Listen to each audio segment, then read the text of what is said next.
നമസ്കാരം. മുഖ്യമന്ത്രി പിണറായി വിജയന്റെ നവകേരള സർക്കിട്ട് തിരുവനന്തപുരം ജില്ലയിലേക്ക് പ്രവേശിച്ചിരിക്കുമ്പോൾ സഹികെട്ട യൂത്ത് കോൺഗ്രസുകാർ ഇന്ന് സെക്രട്ടേറിയറ്റിന് മുന്നിൽ പ്രതിഷേധ പ്രകടനം നടത്തി. ആ പ്രതിഷേധ പ്രകടനത്തെ നേതാക്കൾക്ക് പോലും നിയന്ത്രിക്കാൻ പറ്റാത്ത തരത്തിൽ അത് വിഭജിച്ചു പോയി. അതുമാത്രമല്ല, പോലീസിനെ പോലും അന്ധാളിപ്പിച്ചുകൊണ്ട് പിണറായി വിജയനെ ഞെട്ടിച്ചുകൊണ്ടായിരുന്നു യൂത്ത് കോൺഗ്രസുകാരുടെ ഈ ഒരു പ്രതിഷേധ പ്രകടനം. അതിനെ മറ്റൊരവസരത്തിലായിരുന്നുവെങ്കിൽ അതിനൊരു തേർവാഴ്ചയെന്നോ മറ്റോ എന്തെങ്കിലും നമുക്ക് വിശേഷിപ്പിക്കാമായിരുന്നു. പക്ഷേ ഇപ്പോൾ അവർ സഹികെട്ട് അതിനൊടുവിൽ വന്നൊരു പ്രതിഷേധ പ്രകടനമായതുകൊണ്ട് അതിനെ പ്രതിഷേധം എന്ന് തന്നെ വിശേഷിപ്പിക്കേണ്ടി വരും. എന്തായാലും പിണറായി വിജയൻ തിരുവനന്തപുരം ജില്ലയിലേക്ക് പ്രവേശിച്ചിരിക്കുകയാണ്. അദ്ദേഹത്തിന്റെ ഭയമാണല്ലേ ഇതിനെ ഈ ഒരു പോലീസിന്റെ സംയമനത്തെ സൂചിപ്പിക്കുന്നത്? എനിക്ക് അങ്ങനെ തന്നെ തോന്നുന്നു. കാരണം പിണറായി വിജയൻ ഈ പറയുന്ന ഒരു പിടിച്ച വാളുകൾക്കിടയിലൂടെ നമ്മൾ സ്ഥിരം കേൾക്കുന്നതാണല്ലോ, അങ്ങനെയാണ്. അപ്പൊ അതുകൊണ്ട് അദ്ദേഹം എങ്ങനെയൊക്കെ ഉള്ള ഒരു വ്യക്തി ഇപ്പം ഭയക്കുന്നു എന്നുള്ള സത്യമാണ്. ഭയക്കുന്നു എന്നുള്ളത് സ്വാഭാവികമാണ്. അതല്ലെങ്കിൽ ഒരു ബസ്സിൽ ഒരു കരിങ്കൊടി ഉയർത്തുമ്പോൾ ബസ് വളരെ അതും ചീറിപ്പാഞ്ഞുകൊണ്ടിരിക്കുന്ന ബസ് സാധാരണ ജനങ്ങളുടെ ഇടയിൽ ഇറങ്ങിപ്പോകുന്ന ജനങ്ങളുടെ ഇടയിലേക്ക് എത്തുന്നു എന്നൊക്കെ പറഞ്ഞുകൊണ്ട് ഞങ്ങളിതാ മന്ത്രിസഭ മുഖ്യമന്ത്രി നിങ്ങളുടെ ജനങ്ങളുടെ ഇടയിലേക്ക് വരുന്നു എന്നൊക്കെയാണ് ആദ്യം തുടങ്ങുന്നതിന് മുമ്പേ പറഞ്ഞത്. അങ്ങനെയുള്ള ഒരു മന്ത്രിസഭ ഇങ്ങനെ ജനങ്ങളുടെ കൂടെ ചീറിപ്പാഞ്ഞു പോകേണ്ട കാര്യമുണ്ടോ? വളരെ വേഗത്തിലാണ് ചീറിപ്പാഞ്ഞു. ഒരിടത്തൊന്ന് കൈ കാണിക്കാൻ പോലും, കൈ വീശാൻ പോലും ഒക്കുന്നില്ല. സാധാരണ എത്രയോ VIP കടന്നു പോയിട്ടുള്ള രാജപാതയാണ് നമ്മൾ കണ്ടിട്ടുള്ളത്. അവിടങ്ങളെല്ലാം അവർ ഇങ്ങനെ പോവുകയാണെങ്കിൽ അവർ വളരെ സ്ലോ ചെയ്ത് നിർത്തി, ചിലയിടത്തൊക്കെ പ്രധാനമന്ത്രി നരേന്ദ്രമോദി ആണെങ്കിൽ നിർത്തിയിട്ട് ഇറങ്ങി നടന്ന്, രാഹുൽ ഗാന്ധിയും അങ്ങനെയാണ്. പക്ഷെ ഇദ്ദേഹം ഗ്ലാസ് താക്കുന്നത് പോലുമില്ല. ആ ഗ്ലാസിനകത്തിരുന്നു കൊണ്ട് ഇത്രയും വലിയൊരു ഗ്ലാസിനകത്ത് പ്രൊട്ടക്ഷൻ വളരെ, അതായത് നമ്മൾ ഈ സത്യം പറഞ്ഞു കഴിഞ്ഞാൽ ഈ പള്ളി പെരുന്നാളിലൊക്കെ അല്ലേട്ടാ വേറൊന്നുമില്ല, പള്ളി പെരുന്നാളിലെ പുണ്യാളെ രൂപക്കൂട്ടിൽ എഴുന്നേൽച്ചിട്ട് പോകില്ലേ, പുണ്യാളല്ലേ? അല്ല ആയിക്കോട്ടെ, ക്ഷമിക്കണം, അത് ഞങ്ങൾ എന്തായാലും ഇതിനെ എഡിറ്റ് ചെയ്യാൻ ഉദ്ദേശിക്കുന്നില്ല. കാരണം സത്യമായിട്ടും എനിക്ക് പറഞ്ഞു പോയതാണെങ്കിലും അത് സ്പോണ്ടേനിയസ് ആയിട്ട് വന്നതാണ്. പള്ളി പെരുന്നാളിന് ഞാനത് ഇപ്പൊ എന്റെ മനസ്സിൽ വന്നതാണ്. കാരണം ഞാനത് മറ്റേ ഒരു പൊറഞ്ചു മറിയം ജോസ് എന്ന് പറഞ്ഞൊരു സിനിമയിലാണെന്ന് തോന്നുന്നു. ഇപ്പൊ രൂപക്കൂട്ടില് ഈ പുണ്യാളെ എഴുന്നള്ളിച്ചോണ്ട് പോകുന്നൊരു സംഭവമുണ്ട്. അതിൽ അത്രയും ഭാഗം മുതൽ ലൈറ്റൊക്കെ അതുപോലൊരു സംഭവമാണ്. ആ എഴുന്നള്ളത്തിന് ഒരു മര്യാദയുണ്ട്. വളരെ പതുക്കെ സാവധാനം ഈ വിശ്വാസികളുടെ കൂടെ ഇങ്ങനെ എഴുന്നള്ളുകയാണ് ചെയ്യുന്നത്. ഇതങ്ങനെയല്ലല്ലോ, ചീറിപ്പായാണ് ചെയ്യുന്നത്. അതുപോട്ടെ, നമ്മൾ പറഞ്ഞു വന്ന ലാത്തി ചാർജിനെ കുറിച്ചാണ്. അപ്പോൾ ലാത്തി ചാർജ് നടന്നിട്ടില്ല. ലാത്തി ചാർജിനെ കുറിച്ച് പറഞ്ഞാൽ ലാത്തി ചാർജ് നടന്നില്ല. അതാണ് നമ്മൾ അത്ഭുതപ്പെടുത്തിയത്. അല്ല, ലാത്തി ചാർജിന് പോലീസ് ഒരു ചെറിയൊരു പ്രകോപനം ഉണ്ടായി കഴിഞ്ഞാൽ, അതായത് കരിങ്കൊടി കാണിച്ച് പ്രതിഷേധിക്കുന്നവരെ പോലും അല്ലെങ്കിൽ പിണറായി വിജയനെതിരെ മുദ്രാവാക്യം വിളിച്ച് പ്രതിഷേധിക്കുന്നവരെ പോലും തല്ലിച്ചതയ്ക്കുന്നവരാണ് പോലീസ്. അവരുടെ ഇഷ്ടപ്രകാരമല്ല, അവർക്കുള്ള നിർദ്ദേശപ്രകാരമാണ്. അതുകൊണ്ട് അങ്ങനെ ആ ഒരു അവസരത്തിൽ ഞാനിന്ന് ദൃക്സാക്ഷിയാണ് സെക്രട്ടേറിയറ്റിന് മുന്നിൽ. പോലീസിനെ ഒരുപാട് യൂത്ത് കോൺഗ്രസ് പ്രവർത്തകർ പ്രകോപിപ്പിക്കുന്നു. അത് കഴിഞ്ഞ് കല്ലും കമ്പും വടിയും ഒക്കെ ഇവരുടെ നേർക്ക് വലിച്ചെറിയുന്നു, ഷീൽഡിലിട്ടടിക്കുന്നു, ഷീൽഡിലടിച്ച് പൊട്ടിക്കുന്നു. സത്യം പറഞ്ഞാൽ ഒരു വളരെ സങ്കടം തോന്നിപ്പോയി. കാരണം ഇവരെന്ത് പഴിച്ചു, പോലീസുകാർ എന്ത് പഴിച്ചു? ഒരു പോലീസുകാർ മോഹൻലാൽ, അദ്ദേഹം എന്തായെന്ന് എനിക്കറിയില്ല,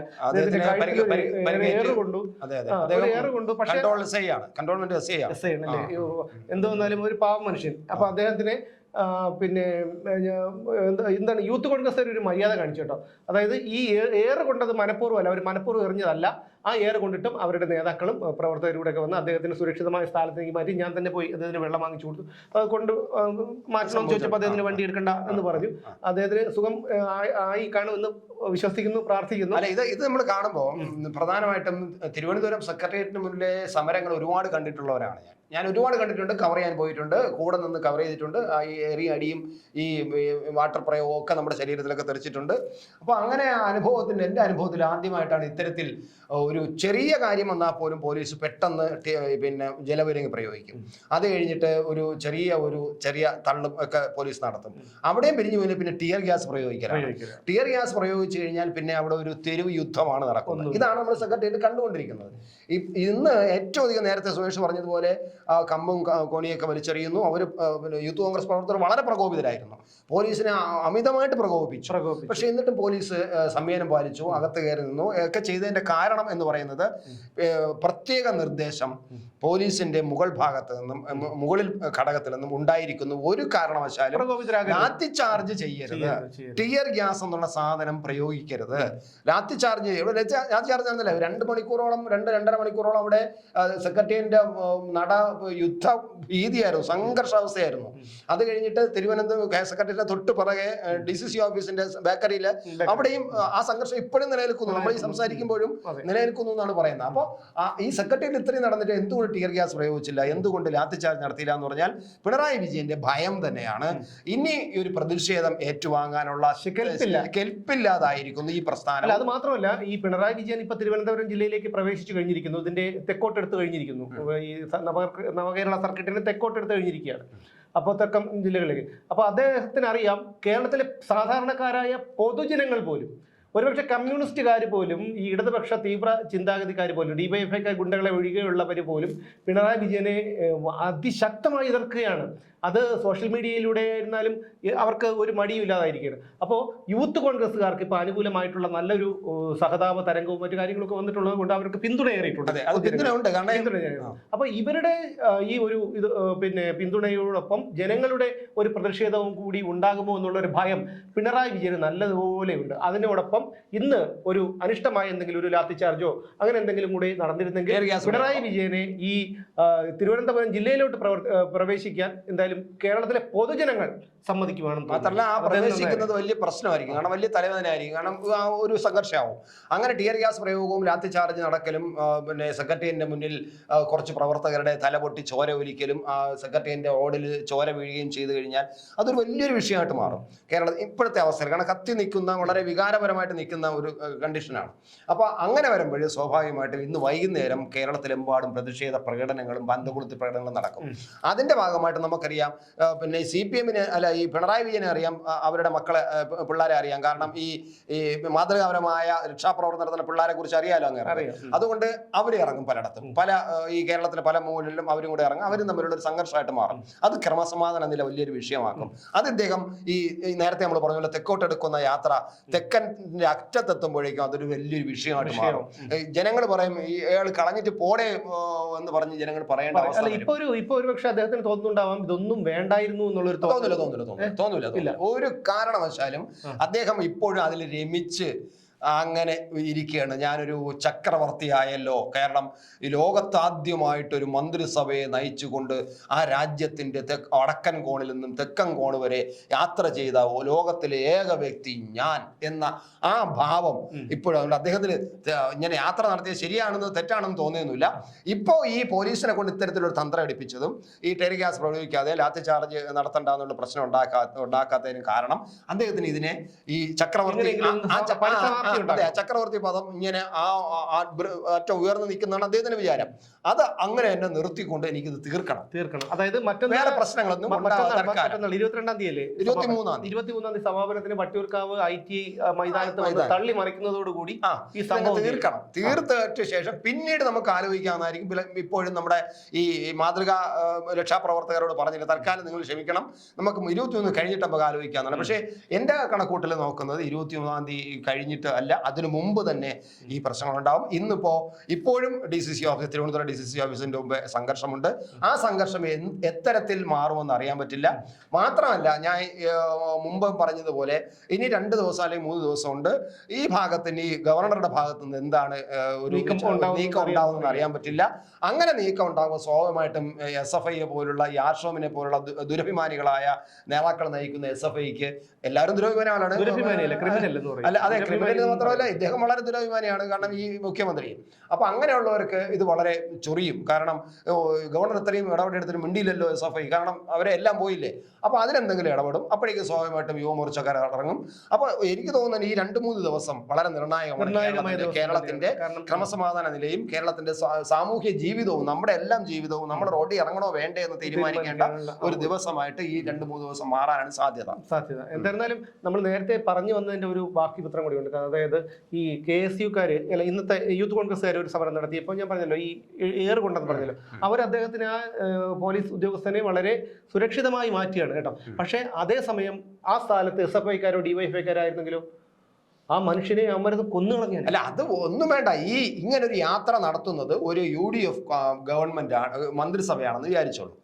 ആ UDF മന്ത്രിസഭ അല്ലെ UDFന്റെ ഏതെങ്കിലും 1-2 മന്ത്രിമാർ യാത്ര ചെയ്യുമ്പോൾ ആ മന്ത്രിമാരുടെ ഇടയ്ക്ക് പിന്നെ DYFIക്കാർ കരിങ്കൊടി ഉയർത്തുന്നത് ഇങ്ങനെ ആയിരിക്കുമോ? ഈ DYFIക്കാരെ എവിടെയെങ്കിലും വെച്ചിട്ട് ഏതെങ്കിലും ഒരു പോലീസ് തല്ലിയിരുന്നുവെങ്കിൽ കേരളം മുഴുവനും എന്തായിരുന്നു? അപ്പൊ അത് കണ്ണൂരിൽ നിന്ന് കൊല്ലം വരെ അടിച്ച് തകർത്ത് ഡിഫിക്കാരെ കൊണ്ടും അതുപോലെ പോലീസിനെ കൊണ്ടും തകർത്തുകൊണ്ടാണ് മർദ്ദനം അഴിച്ചുവിട്ടുകൊണ്ടാണ് വന്നത്. ഒന്നും സംഭവിച്ചില്ല. അതേസമയം എവിടെയെങ്കിലും ഒരിടത്ത് നേരത്തെ ആയിരുന്നു ഇവർ മറിച്ചായിരുന്നെങ്കിൽ അവസ്ഥ മറ്റൊന്നാണ്.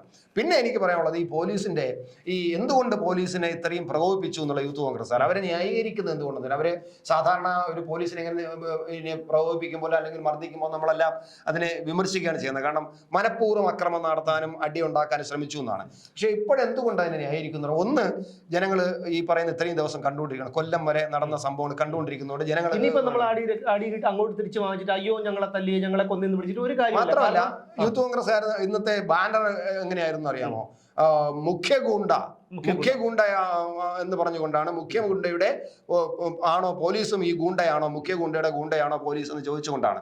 അപ്പൊ സ്വാഭാവികമായിട്ട് ഇന്ന് രാഹുൽ മാങ്കൂട്ടത്തിൽ സമര സ്ഥലത്ത് കുത്തിയിരുന്നുകൊണ്ട് റോഡിൽ കുത്തിയിരുന്നുകൊണ്ട് പറഞ്ഞത് ഈ സെക്രട്ടേറിയറ്റ് മുമ്പിൽ ഇത് പോലീസിനും കൂടെ എതിരായ സമരമാണ്. ഞങ്ങൾ പിണറായി വിജയനെതിരായിട്ട് മാത്രമല്ല, ഇത് പോലീസിന്. കാരണം അനിലിനെ പോലുള്ള ഒരു ക്രിമിനൽ, സന്ദീപിനെ പോലുള്ള ഒരു ക്രിമിനൽ, ആ ക്രിമിനലുകൾ ഇത്രയും പ്രവർത്തനങ്ങൾ നടത്തുമ്പോൾ അവരൊന്നും ചുക്കും ചെയ്യാത്ത പോലീസ് സ്വാഭാവികമായിട്ടും പോലീസ് മേധാവികൾക്കും അതിനെതിരായിട്ട് പോലീസിനെതിരായിട്ടുള്ള സമരമാണ്. അതുകൊണ്ട് ഞങ്ങൾ ചിലപ്പോൾ പോലീസിനോട് അല്പം പ്രകോപനപരമായിട്ട് ഞങ്ങൾ ഇടപെട്ടെന്നിരിക്കും. അത് സ്വാഭാവികമാണ്, പ്രദേശത്തിന്റെ ഭാഗമാണ്, അല്ലാതെ ഒന്നുമല്ല എന്ന് മാങ്കൂട്ടത്തിൽ പറഞ്ഞു. യഥാർത്ഥത്തിൽ അതിനെ നമ്മൾ നോക്കുമ്പോൾ ആ ഒരു സൈഡിൽ കൂടെ നമ്മൾ ചിന്തിക്കും ശരി തന്നെയാണ്. പക്ഷേ മറ്റൊരു കാര്യം എന്ന് പറഞ്ഞു കഴിഞ്ഞാൽ ഈ പറയുന്ന മറ്റു പ്രദേശങ്ങളിൽ മറ്റു ജില്ലകളിലൊക്കെ ഈ യൂത്ത് കോൺഗ്രസ്സുകാരെ ക്രൂരമായി മർദ്ദിച്ചത് ഇതേ പോലീസുകാരല്ല. അതായത് നമ്മളൊരു പച്ചക്കറി ഒരു ചാക്ക് പച്ചക്കറി വാങ്ങി കഴിഞ്ഞാൽ അതിൽ ചീഞ്ഞത് കാണുമല്ലോ കുറച്ച്, അതുപോലെ ഉള്ളൂ. ബാക്കിയുള്ളവരെല്ലാ പോലീസുകാരും നല്ലവരാണ്. ഇന്നൊക്കെ അവിടെ എന്ത് സമീപനം പാലിച്ച് വളരെ ഭക്ഷണം പോലും കഴിക്കാതെ ഏകദേശം 2.5 മണിയോളം ഭക്ഷണം പോലും കഴിക്കാതെ വെള്ളം കുടിക്കാതെ കഴിച്ചിട്ടില്ല. അതെ, നമുക്ക് പോയി അപ്പോൾ തന്നെ വേണമെങ്കിൽ മതിയാക്കി ചുട്ടിക്കെട്ടി പോവാലോ. അതൊന്നും പോലീസിന് പോകാൻ പറ്റില്ല. പോലീസിന് പിന്നെ അതും പറ്റില്ല. കാരണം വെള്ളം പോലും കുടിക്കാൻ പറ്റാത്ത സ്ത്രീകൾ ഉൾപ്പെടെയുള്ള പോലീസുകാർ ബുദ്ധിമുട്ടുന്നത് കണ്ടിട്ടുണ്ട്. പക്ഷെ അതൊരു ഒരു കാര്യം കൂടെ യൂത്ത് കോൺഗ്രസ് എടുത്ത് ഒരു കാര്യം പറയുന്നത്, നിങ്ങളോടൊപ്പം എന്തുകൊണ്ടാണ് ഈ ജനപിന്തുണ ഞങ്ങൾ ഉൾപ്പെടെയുള്ളവർ നിങ്ങൾക്ക് പിന്തുണ നൽകുന്നത് എന്ന് ചോദിച്ചു കഴിഞ്ഞാൽ നിങ്ങൾക്ക് മനുഷ്യത്വവും മാന്യതയും ഉണ്ട്. അത് കളഞ്ഞു കൊടുക്കരുത്. കാരണം ഇന്ന് നിങ്ങൾ പോലീസുകാരോട് കാണിച്ച ഒരു കുറച്ച് തീവ്രമായി പോയി. എന്നാലും ഇനി ഇത്തരം സംഭവങ്ങൾ ആവർത്തിക്കാതിരിക്കാൻ ശ്രമിക്കുക. ആവർത്തിച്ചാൽ നിങ്ങളും SFIക്കാരും അല്ലെങ്കിൽ DYFIക്കാരും തമ്മിൽ യാതൊരു വ്യത്യാസമില്ലാത്ത അവസ്ഥ വരും.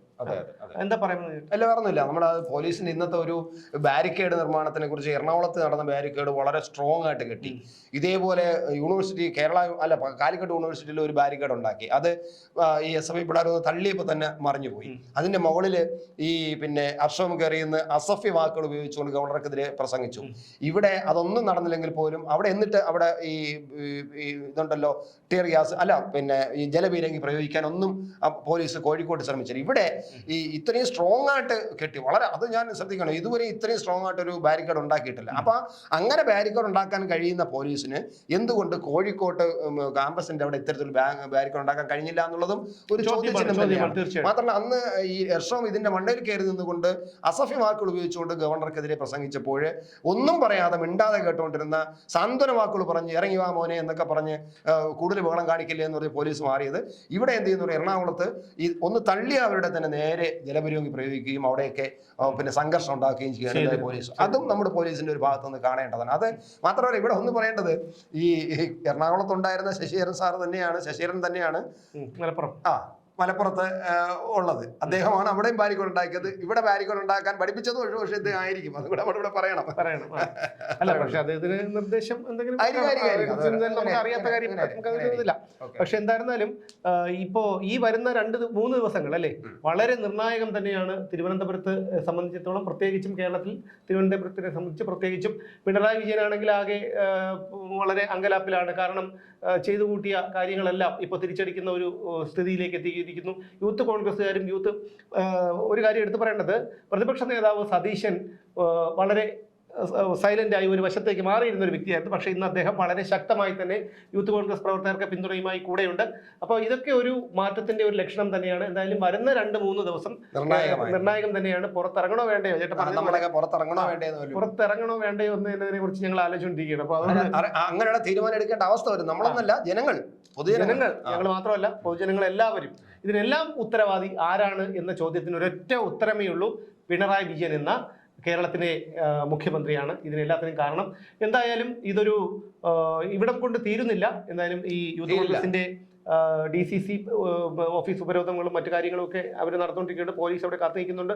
സംഘർഷങ്ങൾ ഇനിയും 23 കൊണ്ട് ഈ ജാഥ അവസാനിച്ചാൽ ഈ പ്രശ്നങ്ങൾ തീരില്ല. ഇതൊരു കാരണം, ഒരു വിത്ത് മാത്രമായിട്ട് അവശേഷിക്കും. പ്രശ്നങ്ങൾ തുടർന്നുകൊണ്ടേയിരിക്കും. എന്തായാലും അനിഷ്ടമാകാത്തതൊന്നും സംഭവിക്കാതിരിക്കട്ടെ എന്ന പ്രാർത്ഥനയോടെ വീണ്ടും നമുക്ക് കാണാം മറ്റൊരു വിഷയവുമായി അടുത്ത ചർച്ചയിലൂടെ നാളെ.